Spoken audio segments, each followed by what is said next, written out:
But whenever you start the surgery, as soon as you push the pedal, your eyes going so down, so you are sometimes you freak, because it might happen something, and of course, it's very, very difficult to manage this case. And as we see, the surgeon is doing very well, and the rotation, the excellent capsuloresis, because for such a kind of cases, capsuloresis is very important, especially for any cases, but for myopic patient is very important, because whenever you implant the lenses, because of phimosis, which is very common in such cases, is so drastic, in the future after the surgery. And of course, I don't know, does Grisha hear me right now or not, but I would be very happy to understand what is said in his surgery right now. And as we see, his camera is absolutely not collapsing. It's not going down. It's mean that his weight of his solution, which is in the machine, is set up in the right position, and he's doing excellently his job. So great. So unfortunately, we can't see the aggression. I'm very happy to understand what he's planned. Dr. Khalil, I have a question to you. What are your parameters for the high magnification? For example, the what of the high?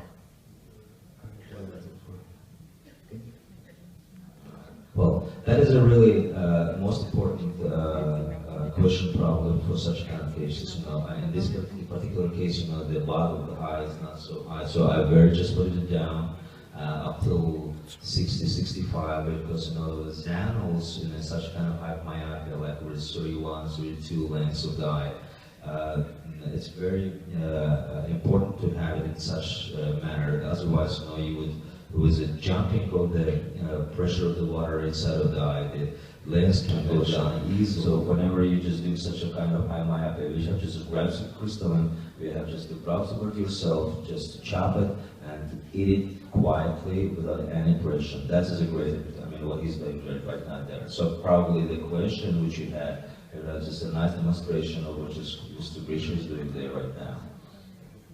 Nucleus pretty far. Well, basically, in all myopic patients, whenever you look into the eye, it looks very soft. But in reality, it's quite hard. Nucleus, especially at the center part, that's why I said nuclear. Any questions from the audience?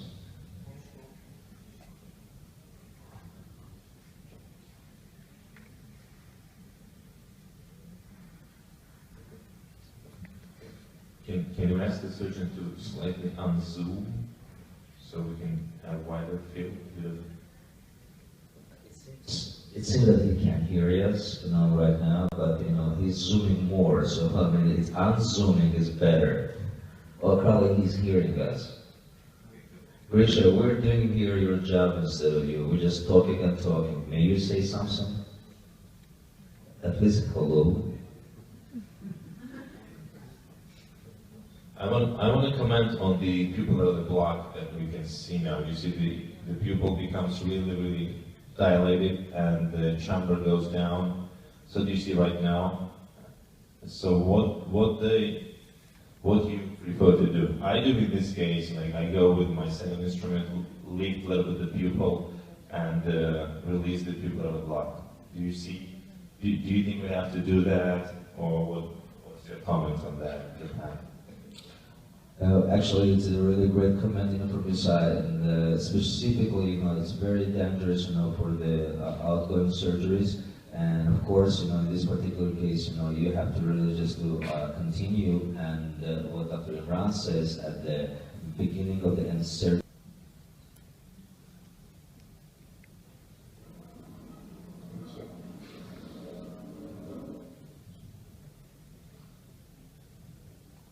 Well, from my personal view, I would say that Grisha was in Baku many years ago, and I have not seen him do the surgery probably for the last 2 years. And what he's doing right now is excellent. Of course, compare himself, with cases and such, all this which he's doing, and his management are excellent.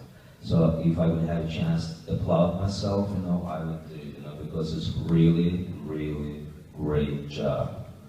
And again, any young ophthalmologist, who is brave so much just to come out of the podium and just do with other doctors, whose names are very famous in Georgia, it's a really, really braveness. And I would say that, we should really just meet him whenever he will show up here. It was a great applause and just a tremendous thanks.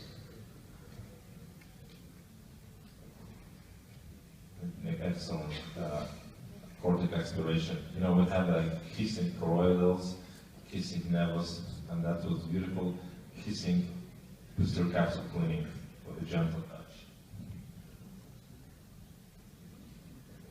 And now you can see his technique, which is becoming very famous right now in worldwide.